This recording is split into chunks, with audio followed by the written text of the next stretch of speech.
Hola, vamos a estar viendo percepción social y atribuciones sociales de la mano del autor Ovejero Bernal, de su obra Cómo percibimos a las otras personas, la cognición social.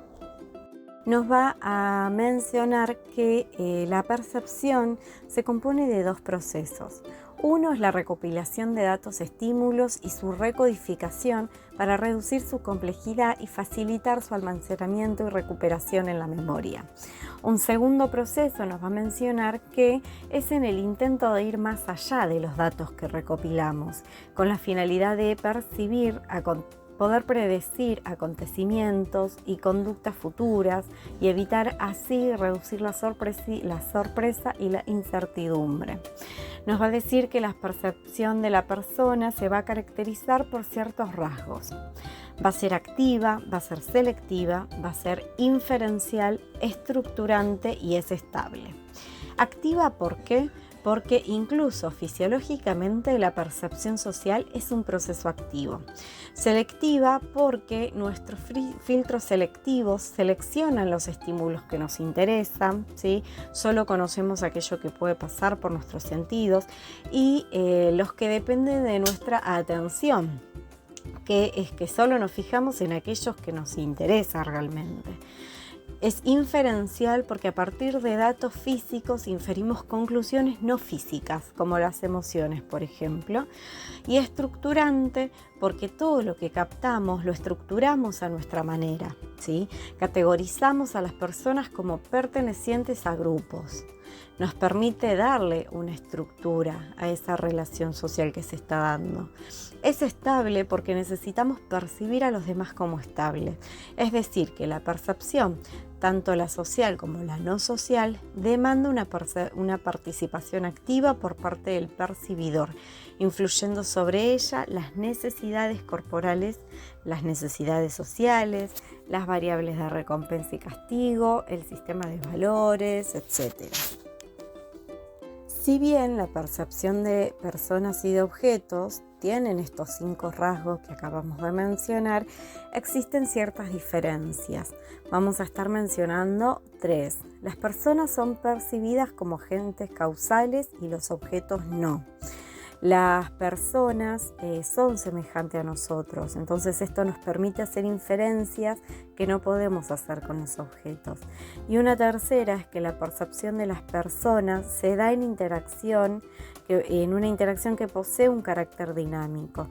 Generalmente cuando percibimos a otra persona, estamos siendo también percibidos por ella.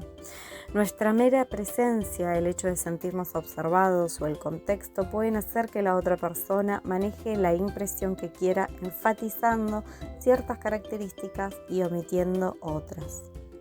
La definición que nos ofrece Ovejero en su obra es que la percepción es una construcción y la define como el proceso por el que llegamos a conocer y pensar a las otras personas, sus características, cualidades y estados internos.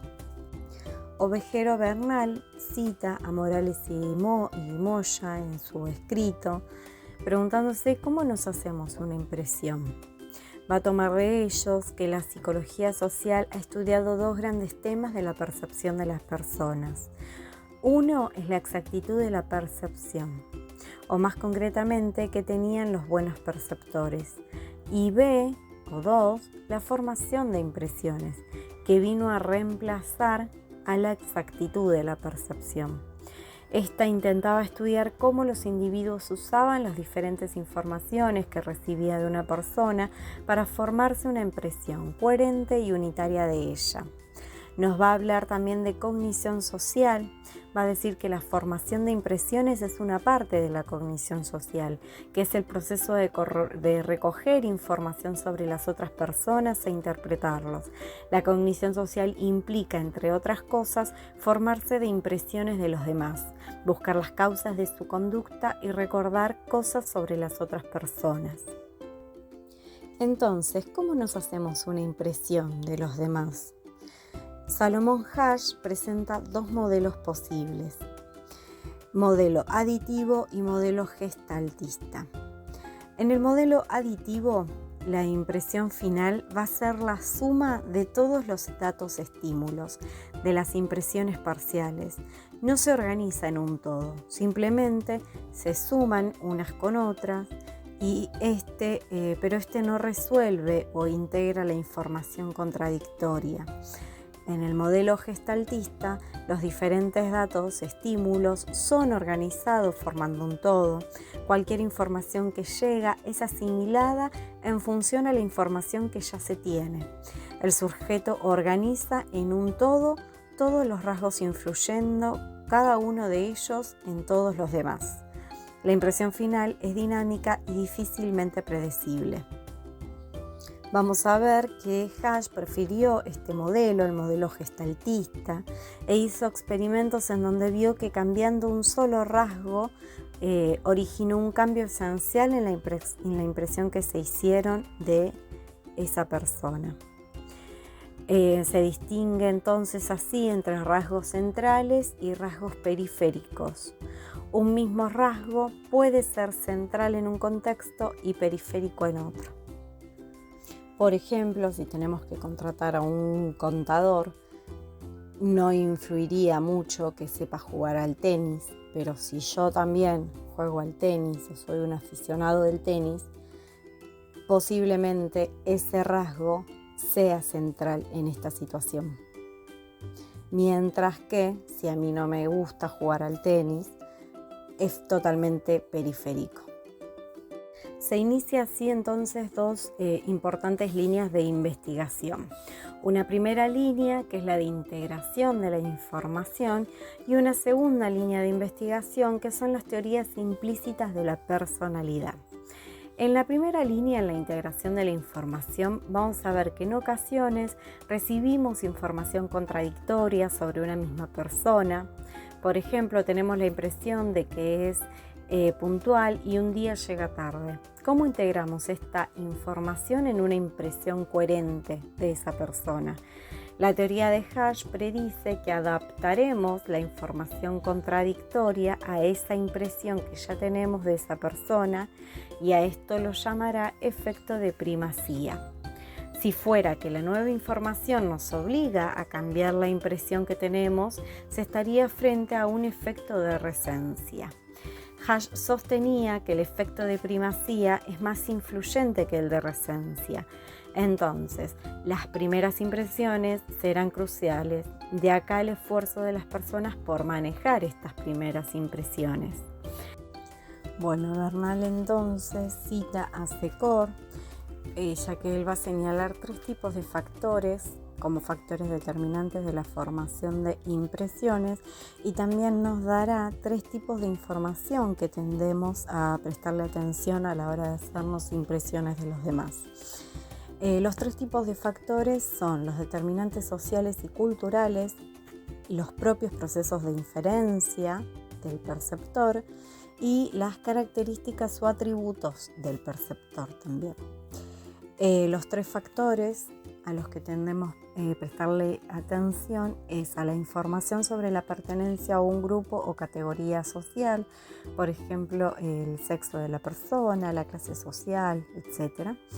Información sobre las características de la personalidad, la inteligencia, la amabilidad, el ser trabajador, por ejemplo, y información sobre la conducta. Bernal nos va a mencionar que no debemos olvidar la comunicación no verbal en la información de impresiones. A las personas les interesa controlar las impresiones que los demás se hacen de ellos, y a través de ello intentar ejercer el poder, persuadir, dar retroalimentación o engañar. Y generalmente los indicadores no verbales tienen un mayor impacto que los verbales en los cambios de la impresión. Las señales no verbales más influyentes son la mirada, la distancia y el contacto físico.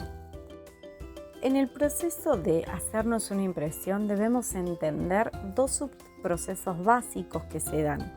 Uno es la teoría implícita de la personalidad, la TIP, y los esquemas, es el otro, los esquemas sociocognitivos.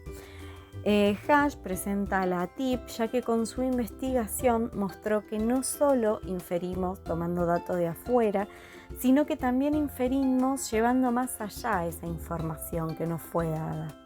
Inferimos rasgos que no disponemos y que no tenemos forma de comprobar si son ciertos o no. ¿Cómo hacemos estas inferencias?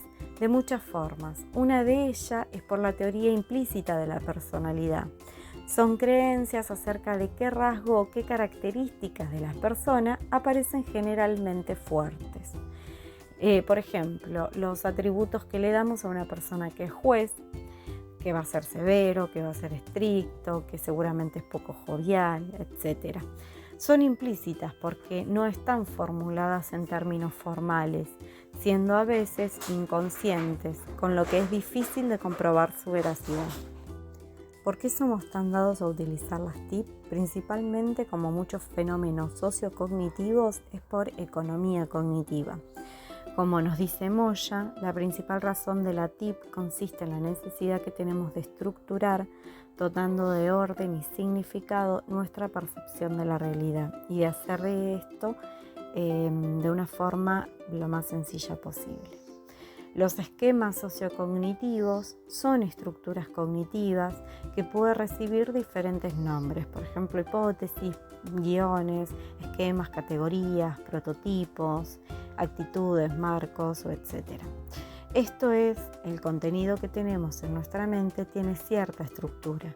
Un esquema es justamente una estructura cognitiva que representa un conocimiento organizado acerca de un concepto dado o de un tipo de estímulo. Tiene dos componentes, uno fijo y uno variable. El fijo es que hay componentes que sí o sí tienen que darse para activar cierto esquema mental en la persona. Y son variables también porque estos componentes que se activan pueden igualmente adaptarse a la información que recogemos de la realidad, aunque tiene ciertos límites, pero es variable porque puede adaptarse.